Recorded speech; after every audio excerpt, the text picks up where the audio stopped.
bagi kita semua. Salam jumpa kembali dalam acara Kakak Besok Sekolah Kristen Kalang Kudus Pematang Siantar. Senang sekali saya Kelly Tanto yang akan memandu acara Kakak Besok kali ini dengan membawakan sebuah tema yang sangat menarik, yaitu Project Based Learning atau pembelajaran berbasis proyek. Baiklah, saat ini sudah ada beberapa bintang tamu yang hadir bersama dengan kita, yaitu Ibu Juliana Motovani Mani SPD, seorang guru SMP dan SMA Kalang Kudus Pematang Siantar. Mari beri aplaus. Selanjutnya adalah perwakilan murid dari jenjang SMP Kalang Kudus Pematang Siantar, yaitu Sabrina. Mari beri aplaus. Baiklah, mari kita mulai bincang-bincang kita pada hari ini. Saat ini sudah banyak metode dan model pembelajaran yang harus dikuasai oleh seorang guru atau tenaga pendidik dalam menyampaikan materi agar efektif materi yang disampaikan. Dan topik kita hari ini adalah tentang Project Based Learning. Dan Ibu Juliana sebagai seorang guru di SMP dan SMA Kalang Kudus Pematang Siantar, mungkin bisa dijelaskan terlebih dahulu apakah itu Project Based Learning itu. Baik, terima kasih Kelly. Jadi Project Based Learning biasa disingkat dengan PJBL, itu adalah suatu pembelajaran yang berbasis proyek. Jadi di dalam proses pembelajarannya, agenda utamanya adalah melakukan proyek. Dan ini dilakukan secara kolaboratif, bersama-sama beberapa kelompok-kelompok siswa, seperti itu. Dan PJBL ini diprioritaskan untuk mencapai profil pelajar Pancasila.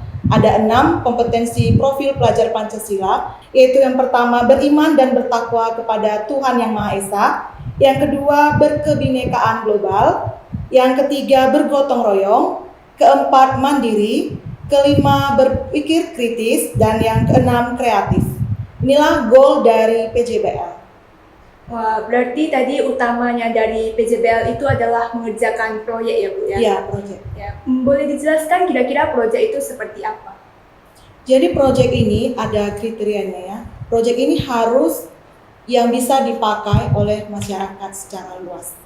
Dan tidak semua kompetensi dasar bisa dilakukan dengan PJBL. Jadi ada kriteria sehingga suatu KD itu bisa diangkat dengan menggunakan metode project based learning ya. Nah, ada beberapa kriteria yang harus diikuti bahwa di KD itu harus memiliki penekanan pada tingkat penerapan, analisis, sintesis dan evaluasi. Dan KD itu juga dapat menghasilkan sebuah produk. Jadi produknya ini harus real ataupun nyata, bisa dipakai oleh masyarakat luas. Itu ketentuannya. Jika tidak, maka kita menggunakan metode yang lain, bukan PJBL. Begitu. Terima kasih Bu. Berarti dari sebuah proyek itu harus bisa bermanfaat bagi masyarakat lain ya, bagi orang-orang di sekitar. Ya. Wah, luar biasa. Kalau begitu, apakah ada karakteristik dari project based learning ini Bu? Karakteristiknya yaitu tadi, siswa harus kolaboratif dan menggunakan kemampuan kognitif tingkat tinggi.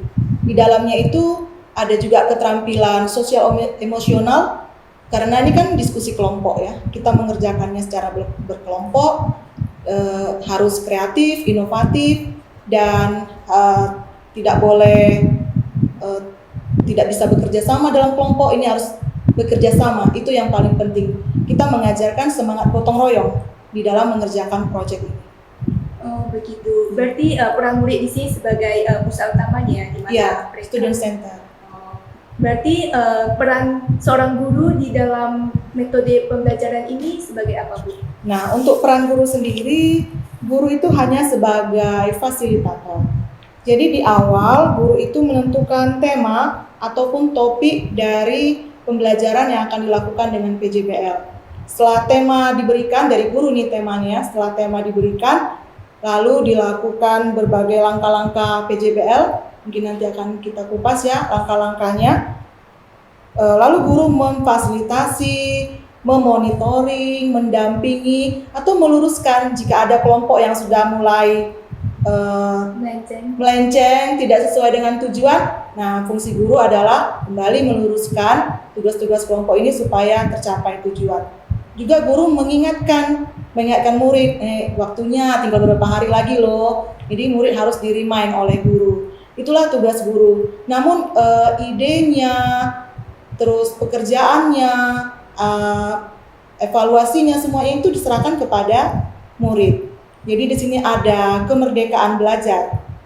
Nah, untuk topik aja yang sama, itu tema yang diberikan. Dari pemerintah sendiri ada tema-tema yang sudah ditentukan, yaitu kita boleh pilih ini ya, sekolah ataupun satuan pendidikan boleh memilih dari 7 tema yang diberikan oleh pemerintah kita, yaitu pertama perubahan iklim global ataupun gaya hidup berkelanjutan, kearifan lokal, Bhinneka Tunggal Ika, bangunlah jiwa dan raganya, suara demokrasi, berteknologi untuk membangun NKRI, dan kewirausahaan.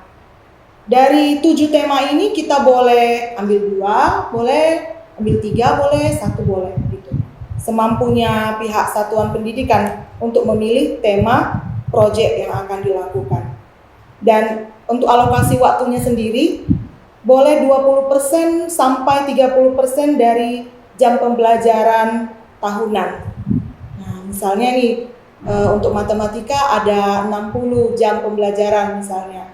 Jadi kita ambil 20% sampai 30%-nya itulah digunakan untuk PJBL. Jadi dari awal harus sudah di konsep alokasi waktunya. Ketika kita memasuki tahun ajaran baru itu sudah diprogram. Nah, pada bulan keberapa dan berapa hari melakukan PJBL-nya dan di KD yang mana. Oh, seperti itu. Berarti panjang juga ya? Iya, panjang. Bukan seperti pembelajaran yang biasa di kelas, begitu masuk langsung anak melakukan kegiatan praktek, selesai hari itu atau dikumpul besok. Nah, mungkin kalau proyek dia butuhkan waktu yang lebih lama karena ini kan harus berdampak buat masyarakat ataupun lingkungan sekitar. Berarti murid harus bereksplorasi dulu. Ya, menggali kemampuan diri, menggali informasi tentunya bersama rekan-rekannya dengan gaya belajar mereka masing-masing. Jadi guru tidak memaksakan kalian mencari bahannya harus dari buku ini, beli bukunya, enggak ya. Tergantung kelompok itu. Apakah mereka mau eksplor dari YouTube atau mereka mau ambil dari koran, dari majalah, atau wawancara langsung, atau pergi ke pabrik, boleh. Jadi ini tidak hanya di kelas, mungkin harus di luar jam belajar, mungkin kalau kita mau ke pabrik atau mau ke perkebunan, jadi bisa seperti itu. Baik, jadi tadi Ibu kan sudah ada bilang ada langkah-langkah atau alur ya untuk menerapkan project based learning atau PJBL ini. Apa sajakah langkah-langkah itu? Langkah-langkahnya sendiri ini berbeda ya untuk langkah-langkah guru dengan murid. Untuk guru yang pertama tadi menentukan temanya sudah ada ya dari pemerintah diberikan, kita pilih tema ataupun topik proyek kita. Yang kedua, langkah guru memfasilitasi murid untuk merancang langkah kegiatannya. Jadi guru melayani kelompok-kelompok murid ini. Nah, guru memfasilitasi, memberitahukan arah-arah pekerjaan mereka. Kemudian guru melakukan pendampingan untuk melakukan penjadwalan. Jadi semuanya harus terjadwal. Guru harus memastikan bahwa kelompok ini memang berencananya sudah bagus, step-stepnya, persiapannya apa, prosesnya apa, evaluasinya bagaimana, sampai kepada dampak-dampaknya ini harus dievaluasi juga. Jangan sampai proyek yang kita bikin berdampak buruk bagi masyarakat gitu. Nah, guru harus melakukan pendampingan, mengkoordinir semuanya. Lalu yang keempat, guru memonitor murid dalam melaksanakan rancangan proyek ini. Jangan karena melakukan proyek sampai nggak pulang misalnya ya. Jadi guru harus memperhatikan ini juga. Kemudian memfasilitasi murid untuk mempublikasikan hasil karya mereka. Nah, ini tentunya menjadi rating bagi sekolah ya, jika murid berhasil melakukan suatu proyek yang bermanfaat bagi masyarakat sekitar. Sedangkan untuk murid, langkah-langkahnya nih, ketika tema sudah diberikan, tentu saja mereka akan membentuk kelompok-kelompok yang sesuai dengan profil belajar mereka. Mungkin ada yang belajar auditori, kinestetik, ya kan. audiovisual, mereka membentuk kelompoknya, kita berikan kemerdekaan, murid menyiapkan pertanyaan. Nah, misalnya untuk membuat suatu proyek ini, apa aja yang kita perlu ya discuss lah. Jadi murid saling berdiskusi, menyiapkan pertanyaan, terus mengelola informasi. Jadi informasi yang mereka dapatkan boleh dari berbagai sumber, seperti tadi, baik dari buku ataupun dari YouTube, atau wawancara langsung dengan masyarakat setempat. Kemudian langkah berikutnya mendesain. Ini merancang proyek yang akan mereka kerjakan ini didesain seperti apa, bahannya dari apa, dari kayu atau dari plastik atau bagaimana. Terus menyusun schedule. Nah, ini schedule sangat penting supaya juga orang tua tidak resah kalau sampai pekerjaan ini membuat mereka tidak tertib ya. Soalnya pulang dari sekolah juga ada yang mau dikerjakan ya, mungkin les, mungkin juga membantu orang tua dan sebagainya. Kemudian memonitor perkembangan proyek. Ini juga menjadi tugas murid. Jangan ketika udah dibuat ditinggalkan begitu saja. Padahal ini kan proyek ini mungkin harus diperhatikan perkembangannya. Hari keberapa sudah bagaimana, hari keberapa sudah bagaimana. Harus dimonitor oleh murid itu juga. Jadi kelompok itu bagi tugas siapa yang monitoring. Kemudian menguji hasilnya itu tadi, jangan sampai berdampak tidak baik bagi masyarakat. Kemudian mengevaluasinya, jadi ada refleksi dari setiap anggota kelompok, pesan dan pesannya bagaimana selama melakukan proyek ini. Nah, kayak gitu, itulah yang dilakukan oleh murid-murid. Ada persiapannya, ada pelaksanaan dan tindak lanjut. Wah, berarti cukup detail ya prosesnya ya. Baik, kalau menurut Ibu ini sendiri ya, perbedaan antara PJBL atau pembelajaran berbasis proyek ini dengan metode atau model pembelajaran yang lainnya itu apakah ada perbedaan? Ya, tentu saja. Sebagaimana PJBL ini harus ada produknya ya, produk yang nyata, bisa disaksikan oleh masyarakat, bisa disentuh dan bisa berguna bagi masyarakat itu sendiri. Jadi tentunya butuh dana dong. Ini ya bisa dikatakan butuh support juga dari orang tua. Mungkin mereka juga butuh support dari sekolah. Ya, dana yang harus dikeluarkan mungkin agak lumayan karena proyek ini kan bukan sesuatu yang kecil ya. Jadi harus yang berdampak gitu. Jadi butuh dana, itulah yang agak membedakan dia dari pembelajaran yang lain. Mungkin kalau pembelajaran yang lain cukup dengan mengerjakan di kertas, dikumpul oleh guru seperti itu ya. Jadi tidak membutuhkan biaya ataupun biayanya minim. Nah, kalau yang proyek butuh waktu lebih lama juga dan butuh biaya. Berarti harus benar-benar tekun ya, serius dan prosesnya. Begitu. Nah, tadi kan kita sudah tahu langkah-langkahnya, sudah tahu perbedaannya. Kalau menurut Ibu Juliana sendiri, yang mana yang lebih efisien antara project based learning atau model pembelajaran yang lainnya untuk diterapkan khususnya di sekolah kita Kalang Kudus? Kalau orientasi kita ini melaksanakan seluruh KD yang diberikan oleh pemerintah, tentunya kita harus mix. Nggak boleh PJBL semua. Ya kalau project terus gimana ya? Mungkin orang tua kewalahan, murid juga kewalahan ya, karena itu lama mengerjakannya. Bisa mingguan, bisa bulanan ya, mungkin bisa semester mengerjakannya. Jadi kita harus mix juga, tergantung kompetensi dasar apa yang akan dicapai oleh murid-murid.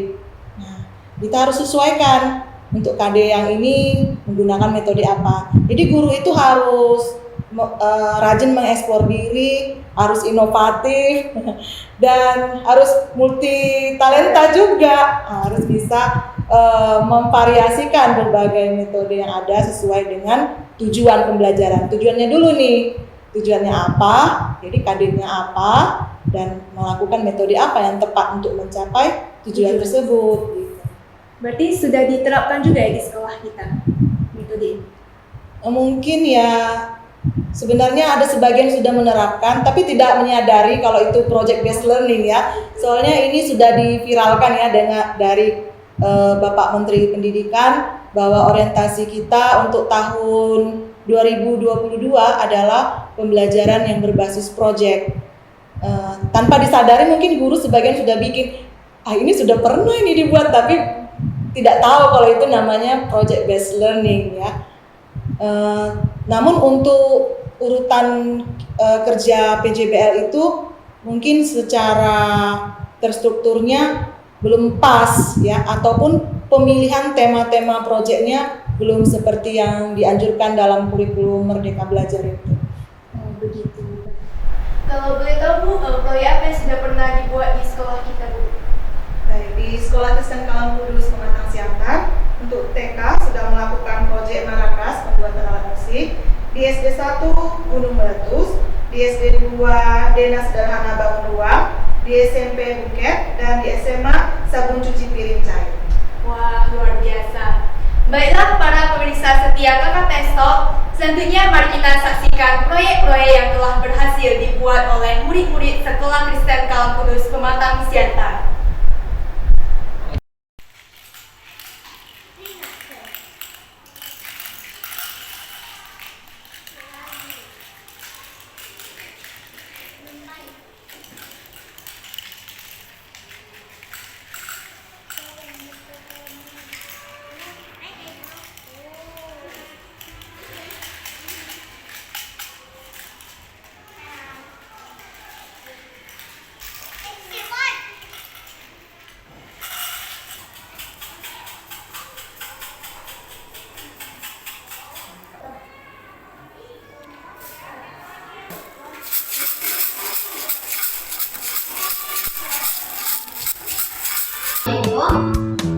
Baking soda, pinso, warna makanan merah, air panas, dan cuka.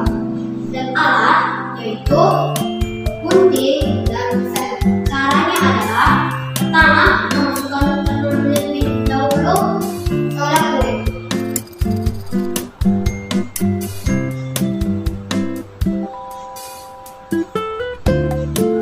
Setelah kita masukkan soda kue, masukkan pinso.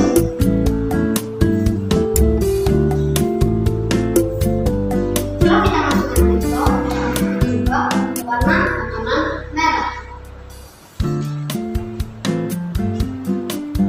Setelah kita masukkan warna makanan merah, masukkan juga air panas.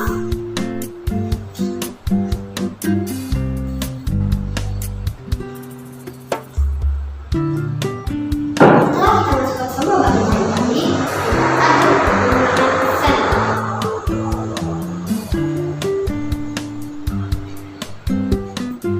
Setelah kita aduk menggunakan sendok, kita masukkan cuka agar erupsinya terjadi.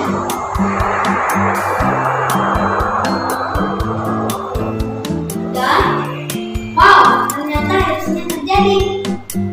Demikian presentasi saya. Terima kasih. Bisa, kan ku coba lagi ditemani pagi. Tak ada yang tak mungkin, ku pasti bisa.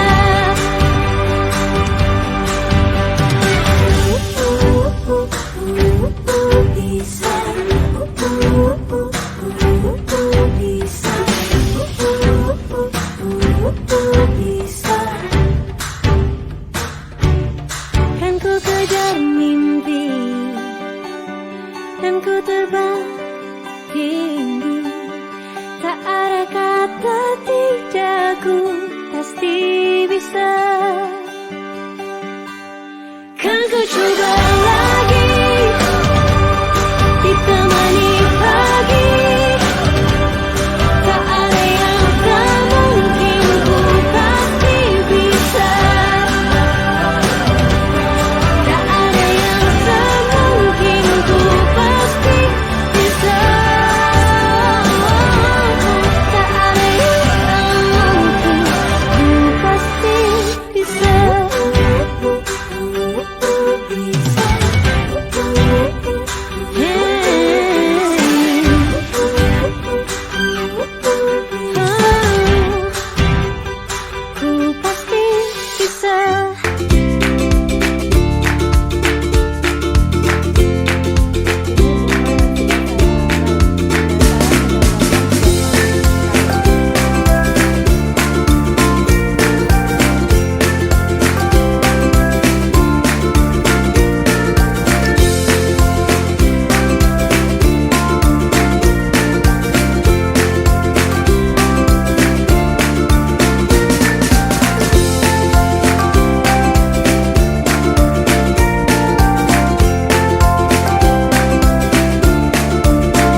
Pertama-tama hidupkan api,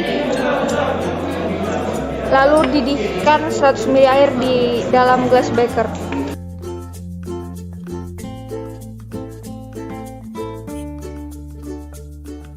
Setelah airnya mendidih, kemudian masukkan softern.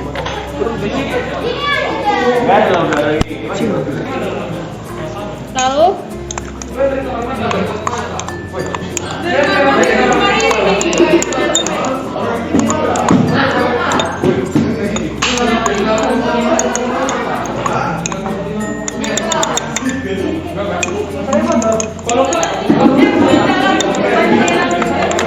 Kemudian aduk hingga merata. Masukkan SLS.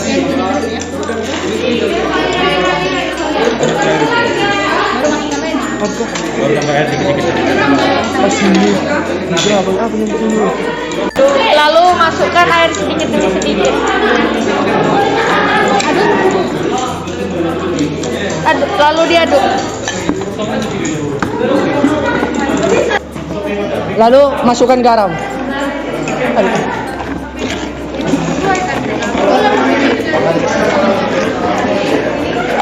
Kemudian masukkan air sedikit demi sedikit.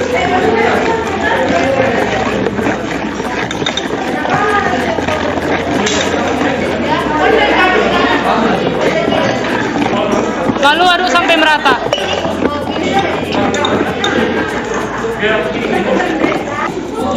Kemudian masukkan tekstafon ke dalam larutan yang telah dicampurkan tadi.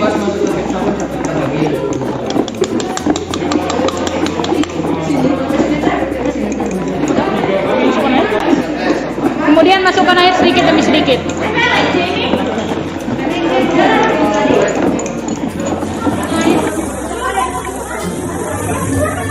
Lalu campurkan larutan softeng.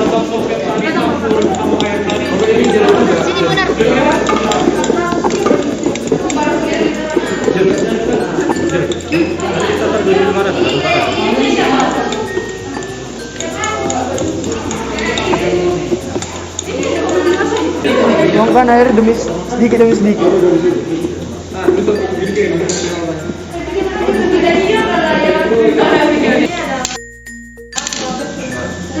Kemudian aduk sampai rata dengan menggunakan tangan.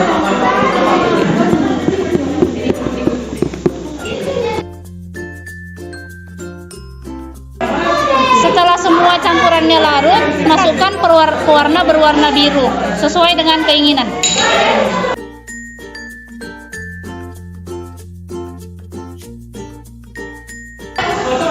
Kemudian tuangkan pewangi.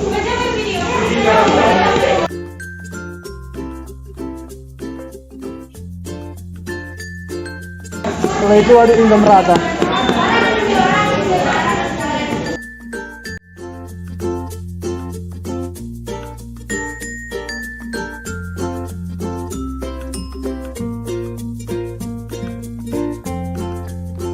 Wah, luar biasa. Mari lihat, Mas. Keren ya kue yang tadi dibuat. Nah, kalau Sabrina yang hadir di sini di Jejak SMP juga ada buat buket bunga tadi ya. Apakah ada membuatnya ke sini? Bisa kami saksikan? Ada.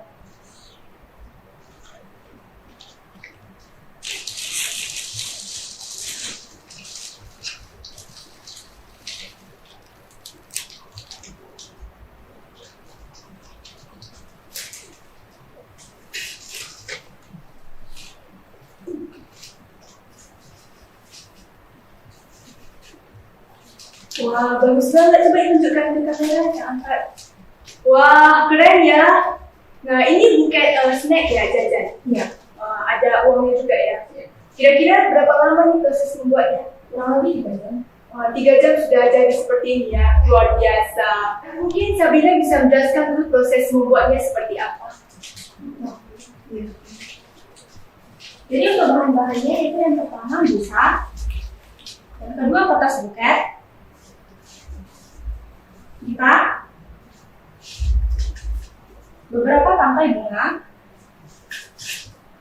sumpit atau lidi, uang kertas, dan gunting.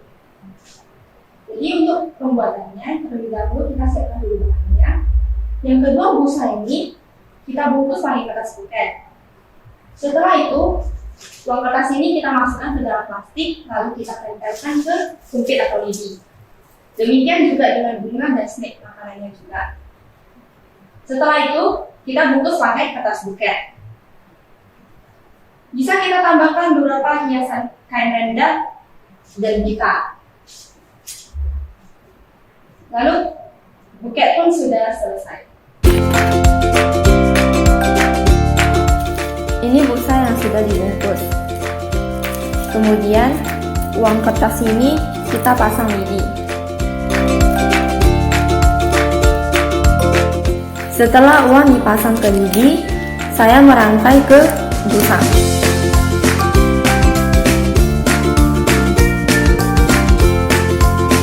Kemudian saya tambahkan bunga.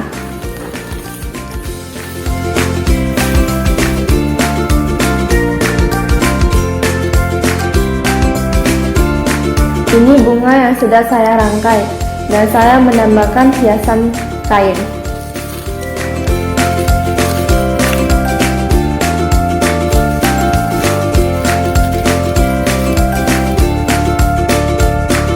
Ini hasil buket bunga yang saya buat. Terima kasih. Wah, begitu ya prosesnya. Kedengarannya simpel ya, tapi sebenarnya butuh kreativitas yang tinggi, ketekunan ya Sabrina ya. Nah, jadi kalau di dalam proses membuatnya itu, apakah Sabrina pernah mengalami kendala? Pernah. Soalnya saya pertama kali membuat buket seperti ini, jadi saya masih agak bingung. Dan setelah saya mendapat saran dan petunjuk dari guru, saya pun lebih mudah mengerjakannya. Oh, begitu. Jadi hasilnya ini juga setelah dikerjakan, setelah berhasil ini pasti ada rasa bangga ya. Ya, juga bermanfaat ya bagi orang lain. Bisa jelaskan apa saja manfaat yang ada? Buket ini bisa kita buat sebagai hadiah buat teman-teman guru. Dan buket ini juga bisa membuat kita menjadi lebih kreatif ya. Karena kita mau memikir cara memakainya agar lebih cantik juga.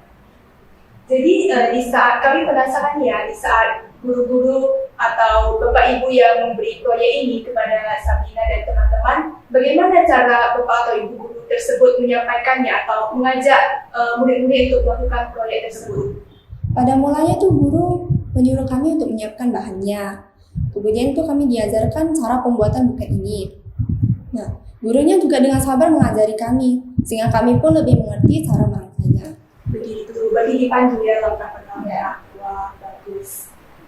Nah, jadi waktu Sabrina mengetahui atau mendengar akan membuat proyek seperti ini, apa perasaan yang dirasakan? Saya senang sekali bisa mendapatkan pengalaman dan kesempatan untuk membuat buket seperti ini, sehingga saya pun bisa menjadi lebih kreatif. Oh, apakah ada rasa sulit gitu? Ya, ada sedikit, soalnya saya baru pertama kali membuat buket seperti ini. Jadi agak bingung juga gimana cara melakukannya. Tapi tetap kerjakan kan ya. Di mana ada kemauan di situ ada jalannya. Baik.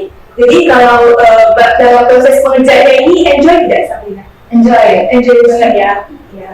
Tadi Sabrina juga sudah menjelaskan ya prosesnya, kendala yang dialami dalam membuat proyek tersebut. Jadi kalau Ibu Juliana sebagai seorang guru ketika memberikan proyek kepada muridnya, bagaimana cara Ibu membimbing muridnya, memandu muridnya itu? Ya, pertama sekali kita harus menyampaikan tujuannya dan maksud-maksud baik di balik proyek ini.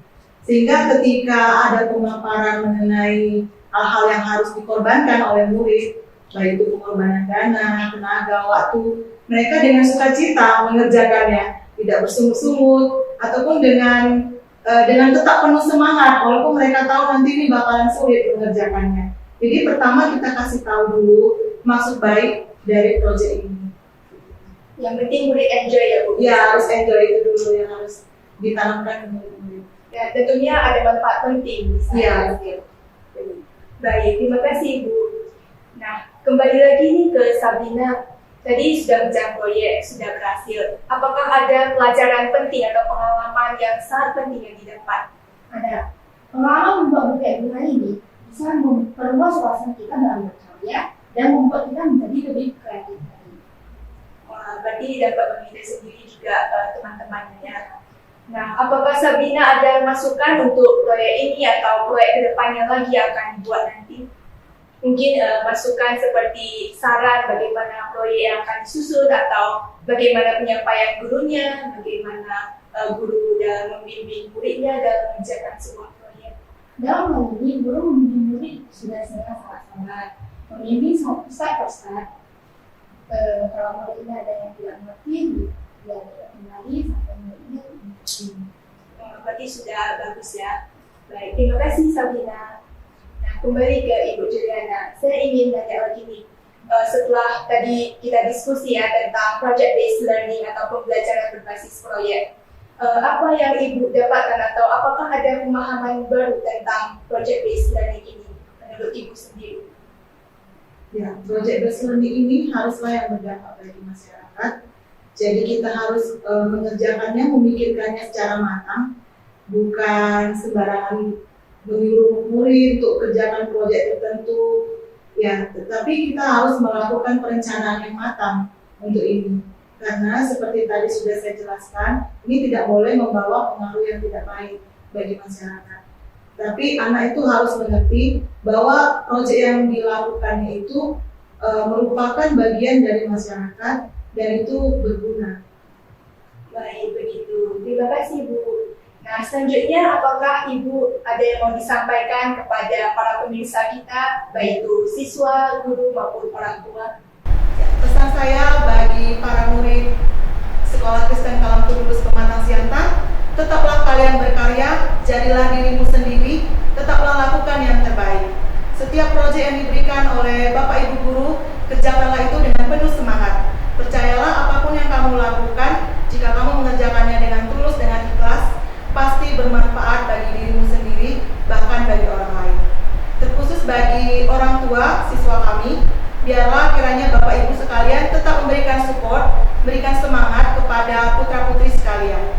Jika mereka lelah mengerjakan proyek mereka, ataupun ketika mereka gagal melakukannya, tetaplah memberikan semangat bagi semua murid-murid ini, sehingga mereka tetap termotivasi untuk mengerjakan proyek mereka sampai tuntas.